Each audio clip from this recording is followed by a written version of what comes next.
بمنکبی، اللہ کے نبی صلی اللہ علیہ وسلم نے میرے دونوں کندھوں پر ہاتھ رکھ کر بیان فرمایا، کن فی الدنیا کأنک غریب او عابر السبیل، فرمایا دنیا میں اس طرح رہ جس طرح ایک پردیسی رہتا ہے یا مسافر رہتا ہے۔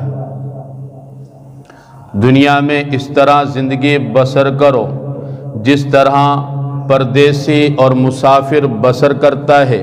اس کی تشریح میں حضرت عبداللہ بن عمر خود ہی بیان فرماتے ہیں، اذا اصبحت فلا تنتظر المساء، جب صبح کر لو تو شام کا انتظار نہ کرو، وَإِذَا أَمْسَيْتَ فَلَا تَنْتَظِرُ الصَّبَاحَ، اور جب شام کر لو تو صبح تک زندگی کی امید نہ لگاؤ۔ تو ہم نے تو زندگی ایسے گزاری ہے اور گزار رہے ہیں جیسے ہمیں ہمیشہ رہنا ہے، اس کے لیے بہت ہی زیادہ محنت کی جاتی ہے۔ تو اللہ جل شانہ نے ہر ایک کے لیے موت کا وقت مقرر کر دیا ہے۔ اب کس کو کب آنی ہے اس کا علم اللہ پاک نے اپنے پاس رکھا ہے، کسی کو نہیں بتایا۔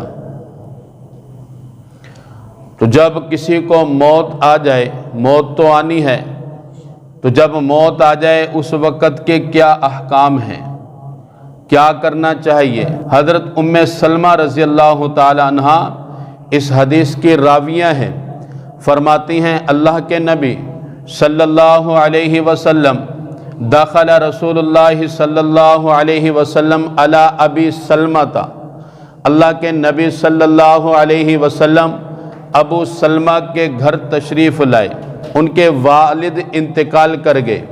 تو اللہ کے نبی صلی اللہ علیہ وسلم نے سب سے پہلا کام کیا کیا؟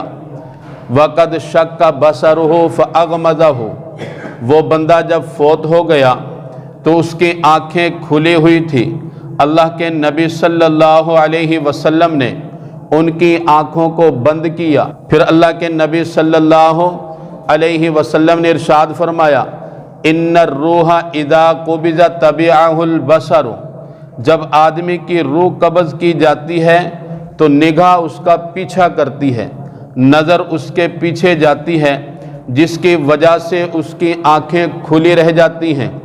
تو اللہ کے نبی صلی اللہ علیہ وسلم نے سب سے پہلا کام یہ کیا کہ آپ نے اس کی آنکھوں کو بند کیا اور اس کی وجہ بھی بیان فرما دی۔ فَزَجَّ نَاسٌ مِّنْ أَهْلِهِ، لوگوں کو دیکھا کہ وہ رو رہے ہیں، چیخ و پکار کر رہے ہیں۔ فَلَا تَدْعُوا عَلَىٰ أَنفُسِكُمْ إِلَّا بِخَيْرٍ، اللہ کے نبی صلی اللہ علیہ وسلم نے وہاں کے لوگوں کو فرمایا کہ کوئی آدمی اپنے آپ کو بد دعا نہ دے، اپنے لیے صرف اور صرف خیر کی دعا کرے۔ جس طرح گھر کے اندر عورتیں چیخ و پکار کرتی ہیں کہ تیرا وقت ابھی نہیں آیا تھا کہ تیری جگہ پر اللہ پاک مجھے بلا لیتا، تیری جگہ پر مجھے موت دے دیتا، یا تیری جگہ پر اللہ پاک مجھے دنیا سے اٹھا لیتا، اس طرح کے الفاظ نہیں بولنے چاہیے، خیر کے کلمات بولنے چاہیے۔ اللہ کے نبی صلی اللہ علیہ وسلم نے ارشاد فرمایا، ان الملائکۃ تؤمنون علی ما تقولون، فرشتے وہاں موجود ہوتے ہیں، جو وہاں کے بیٹھنے والے لوگ، چیخ و پکار کرنے والے لوگ جو کلمات کہتے ہیں، اللہ کے فرشتے ان کلمات پر آمین کہتے ہیں۔ تو اس طرح کی باتیں اور اس طرح کے بددعا والے کلمات وہاں نہیں استعمال کرنے چاہیے، کیونکہ فرشتے ان کی اس پر آمین کہتے ہیں۔ تو صرف اور صرف خیر کی دعا کرنی چاہیے، صرف اور صرف خیر کی دعا کرنی چاہیے۔ پھر آخر میں اللہ کے نبی صلی اللہ علیہ وسلم نے حضرت ابو سلمہ کے لیے دعائے مغفرت کی، اللہ کے حضور فرمایا، اللہم اغفر لابی سلمہ، اللہ کریم ابو سلمہ کے لیے بخشش کے فیصلے فرما، ورفع درجتہ فی المہدیین، ہدایت یافتہ لوگوں میں ان کے درجات کو بلند فرما، وخلفہ فی عقبہ فی الغابرین، اور اس کے پیچھے رہنے والوں کی نگہبانی فرما، ان کا نائب بن جا، واغفر لنا ولہ یا رب العالمین۔ پھر اللہ کے حضور دعا کی، اللہ کریم ہم سب کے لیے اور ابو سلمہ کے لیے بخشش کے فیصلے فرما، وافسح لہ فی قبرہ، اللہ کریم اس کی قبر کو کشادہ فرما، ونور لہ فیہ، اور اس کی قبر کو روشن فرما۔ تو جب کسی ایسی جگہ جائیں جہاں موت ہو تو سب سے پہلے یہ کام ہے کرنے کے جو اللہ کے نبی صلی اللہ علیہ وسلم نے کیے۔ اللہ کے نبی صلی اللہ علیہ وسلم نے جن باتوں کی ہدایت فرمائی ہے ان کے اندر خیر ہے، ان کے اندر خیر ہے، اور انہی چیزوں کو اپنانا چاہیے۔ حدیث رسول میں ہے کہ انسان جب مر گیا، مرنے کے بعد اب اعمال منقطع ہو جاتے ہیں، کوئی عمل اس کو فائدہ نہیں دے سکتا، لیکن کچھ ایسے کام ہیں کہ اللہ پاک ان کو ان کے لیے صدقہ جاریہ بنا دیتے ہیں۔ قبر میں پہنچ گیا لیکن اس کے چلے جانے کے بعد بھی اللہ پاک اس کو ثواب دیتے رہتے ہیں۔ حضرت ابو ہریرہ رضی اللہ تعالیٰ عنہ اس حدیث کے راوی ہیں۔ جب انسان مر جاتا ہے تو اس کے اعمال اس سے منقطع ہو جاتے ہیں، لیکن تین چیزیں ایسی ہیں کہ ان کا ثواب اس کو ملتا رہتا ہے۔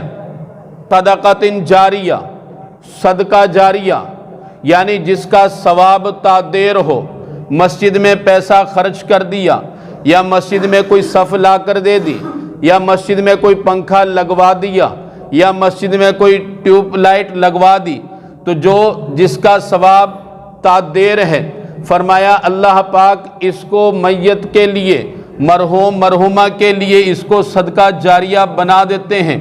او علم ينتفع بہ، یا ایسا علم جس کے ذریعے سے لوگ فائدہ حاصل کرتے رہیں۔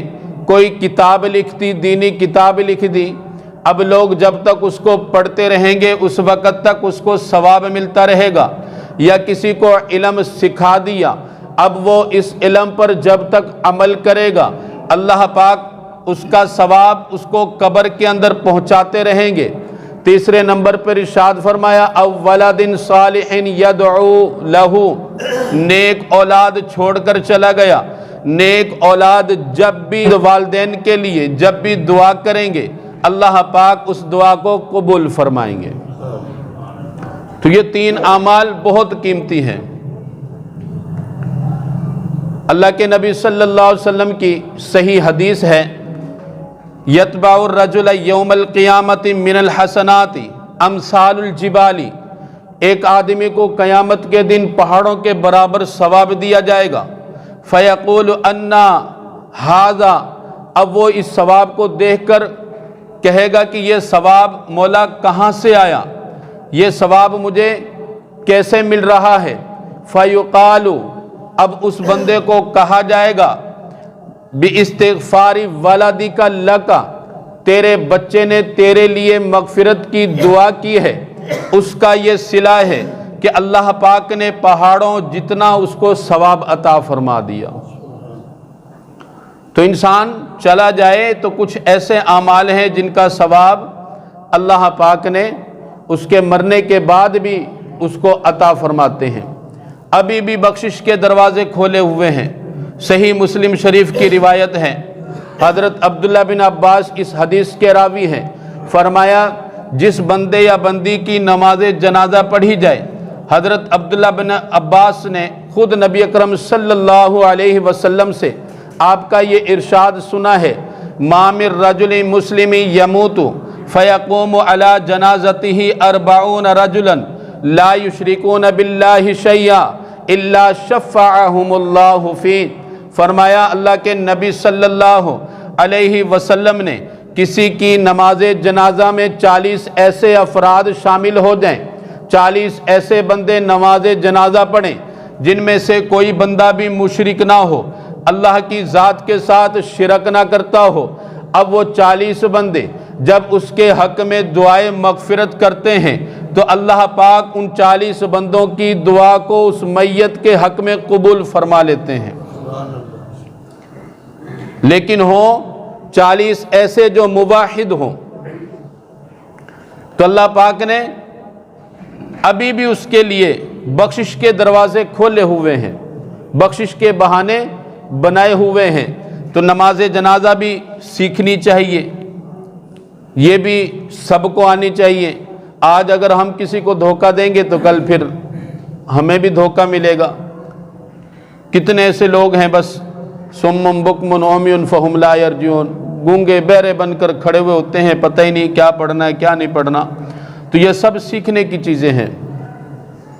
اور جو دعا بالغ مرد عورت کے لیے دعا پڑھی جاتی ہے، سنن ابو داود کے اندر یہ حدیث پاک ہے، ترمذی شریف کے اندر، بہت ساری کتابوں کے اندر یہ حدیث پاک موجود ہے، جو تیسری تکبیر کے بعد دعا پڑھی جاتی ہے بالغ مرد عورت کے لیے۔ اللہم اغفر لحینا ومیتنا وشاہدنا وغائبنا وصغیرنا وکبیرنا وذکرنا وانثانا، اللہم من احییتہ منا فاحیی علی الاسلام ومن توفیتہ منا فتوفہ علی الایمان۔ اب اس کی نماز جنازہ پڑھ لی گئی، اب اس مرحوم مرحومہ کو قبر میں سپرد کرنا ہے، تو قبر کو کوئی مٹی کا ڈھیر نہ سمجھے۔ سیدنا عثمان غنی رضی اللہ تعالیٰ عنہ، ترمذی شریف کی روایت ہے، کان عثمان رضی اللہ تعالیٰ عنہ وقف علی قبر بکا حتی یبل لحیتہ کامل الحیا والایمان، جامع القرآن۔ سیدنا عثمان غنی رضی اللہ تعالیٰ عنہ جب کسی قبر پر کھڑے ہوتے تو اتنا روتے کہ آپ کی داڑھی مبارک تر ہو جاتی، داڑھی مبارک تر ہو جاتی۔ حتی یبلہ، یبلہ کے لفظ ہیں جس کا معنی ہے تر ہونا۔ اب یہ کتنی مقدار میں رونا ہے، داڑھی کتنے پانی سے تر ہوتی ہے آپ بخوبی جانتے ہیں جب وضو کرتے ہیں، یعنی کثیر مقدار میں روئے سیدنا عثمان غنی رضی اللہ تعالیٰ عنہ، اور اتنے روئے کہ آپ کی داڑھی مبارک تر ہو گئی۔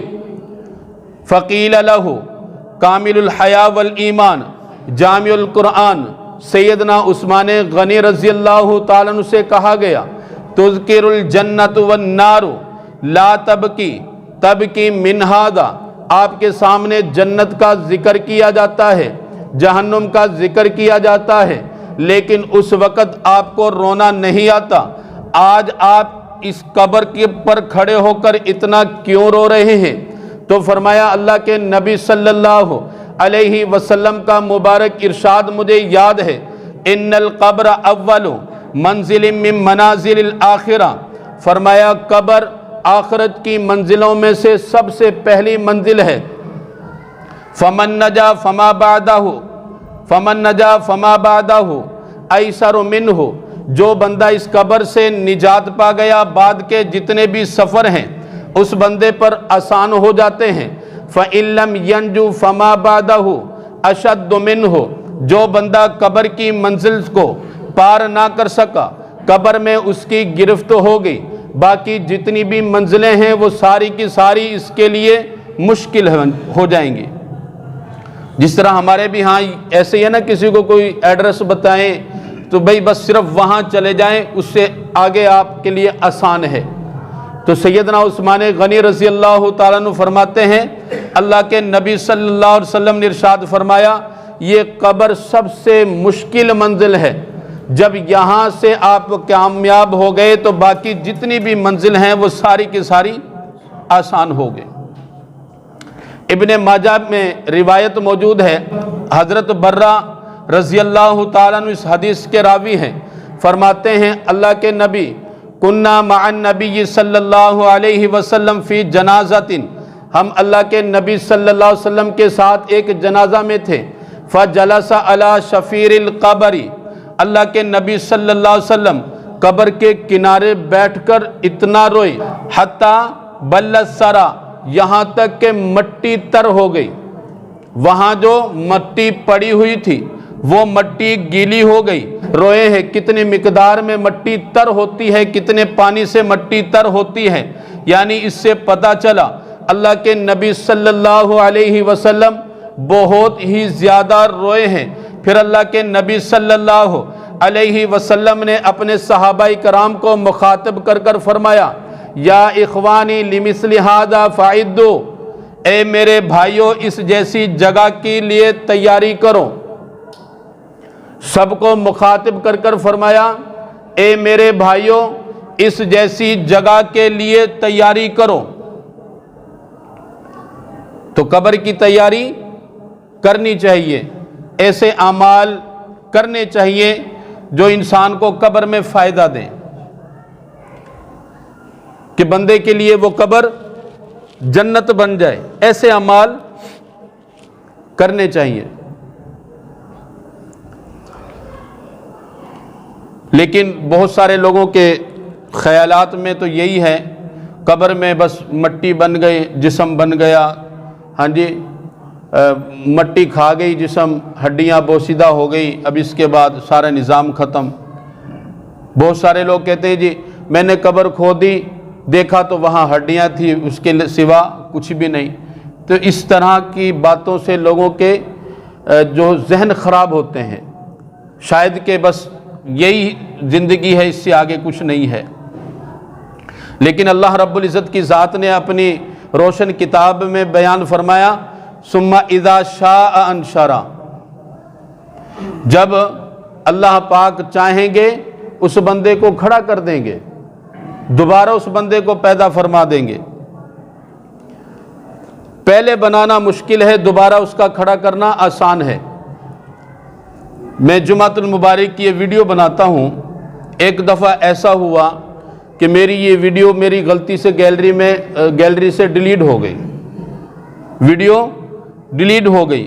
اب میں بڑا پریشان ہوا کہ موضوع بڑا قیمتی تھا, چلو کوئی تو بندہ سنے گا, اس کو فائدہ ہوگا. تو میں بڑا پریشان ہوا. تو میں نے ایک مولانا صاحب سے رابطہ کیا, یار کیا کرنا چاہیے. اس نے کہا کہ یار یوٹیوب پر سرچ کریں, بہت سارے ایسے سافٹ ویئر ہیں کہ ڈیلیٹ شدہ جو ویڈیو ہیں وہ واپس آ جاتی ہیں. تو میں نے سافٹ ویئر وہاں دیکھا اور اس کے ذریعے سے میں اپنی ویڈیو دوبارہ واپس اپنی گیلری میں لے آیا. اب اس سے بات یہ سمجھ میں آئی کہ دیکھیں ویڈیو ڈیلیٹ ہو گئی, اس انسان کے پاس ایسا سافٹ ویئر ہے کہ ہو بہو اسی طرح کی ویڈیو پھر دوبارہ واپس لا سکتا ہے.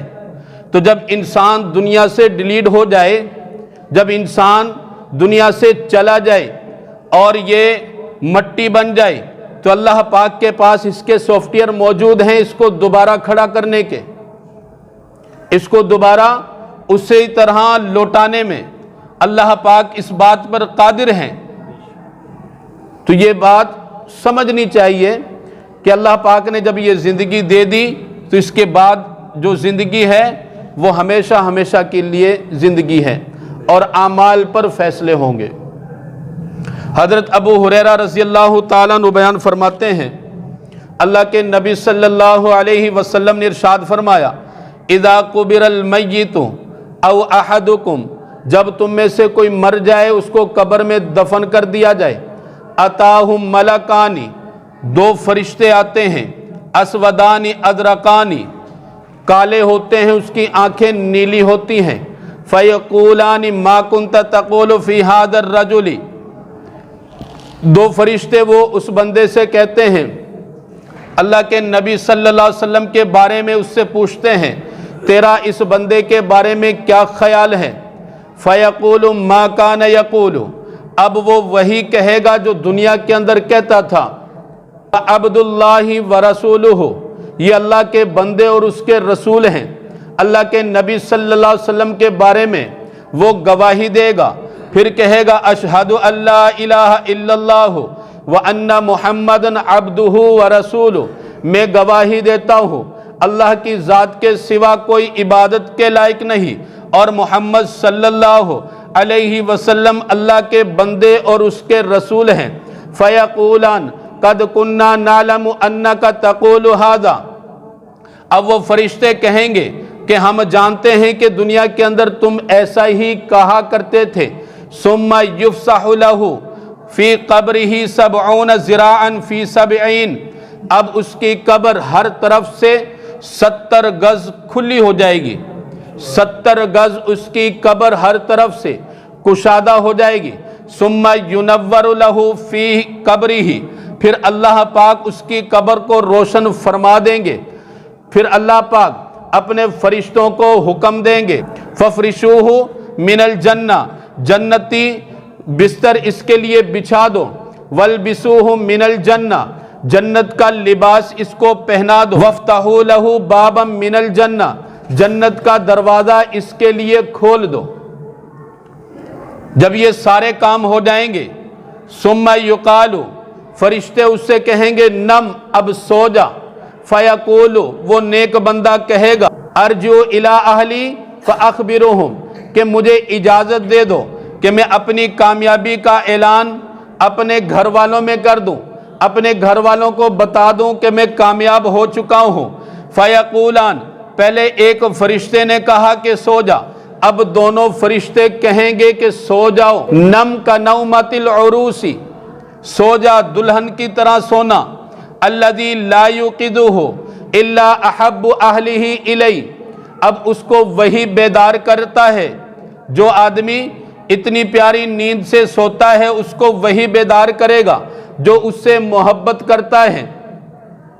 وَأَمَّا الْمُنَافِقُ، جب منافق بندہ مرتا ہے اس کے پاس بھی دو فرشتے آتے ہیں، فَقَالَ سَمِعْتُ النَّاسَ يَقُولُونَ، اب جب اس بندے سے پوچھتے ہیں کہ تیرا حضور کے بارے میں کیا خیال ہے، اب وہ وہی بات کہے گا جو لوگ کہتے تھے، قُلْتُ مِثْلَهُ لَا أَدْرِي، لوگوں کی جیسے ہی وہ بات کہے گا اور کہتا ہے لا ادری، مجھے معلوم نہیں۔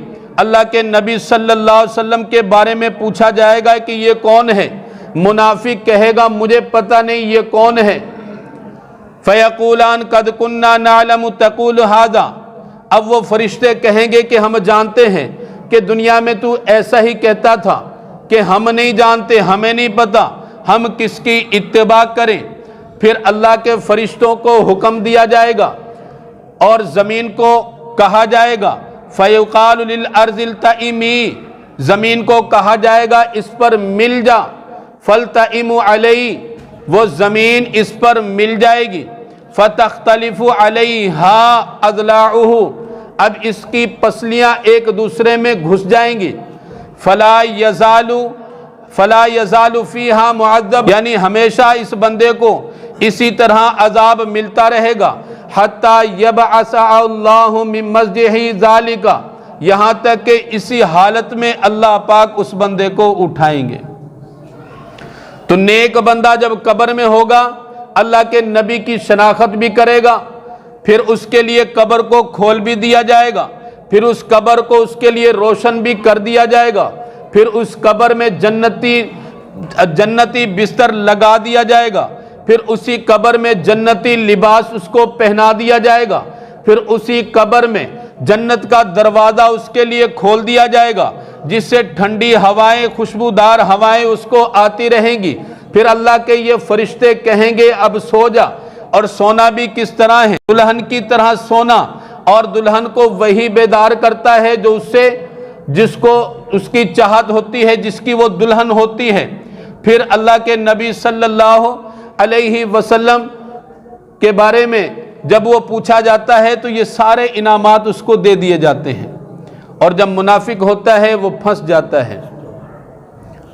تو قبر کو کوئی مٹی کا ڈھیر نہ سمجھے، قبر آخرت کی منزلوں میں سے پہلی منزل ہے، جس نے اس کو عبور کر لیا باقی جتنی بھی منزلیں ہیں اللہ پاک سب کے اندر آسانی کا معاملہ فرما دیتے ہیں۔ تو اللہ کے نبی صلی اللہ علیہ وسلم نے کبھی کوئی ایسی نماز نہیں پڑھی جس نماز کے بعد اللہ کے نبی صلی اللہ علیہ وسلم نے قبر سے پناہ نہ مانگی ہو۔ اللہم انی اعوذ بک من عذاب القبر، کبھی بھی آپ نے نماز ایسی نہیں پڑھی جس میں آپ نے قبر کے عذاب سے پناہ نہ مانگی ہو۔ تو قبر یہ بہت ہی مشکل گھاٹی ہے، اس کے لیے تیاری ہے، اعمال کی صورت میں نمازوں کی پابندی، تو یہ ساری چیزیں انشاءاللہ العزیز قبر کے اندر اس کو کام آئیں گی۔ دعا ہے اللہ کریم سے جو کچھ کہا ہے سنا ہے اللہ کریم اس پر عمل کرنے کی توفیق عطا فرمائے۔ وما علینا الا البلاغ۔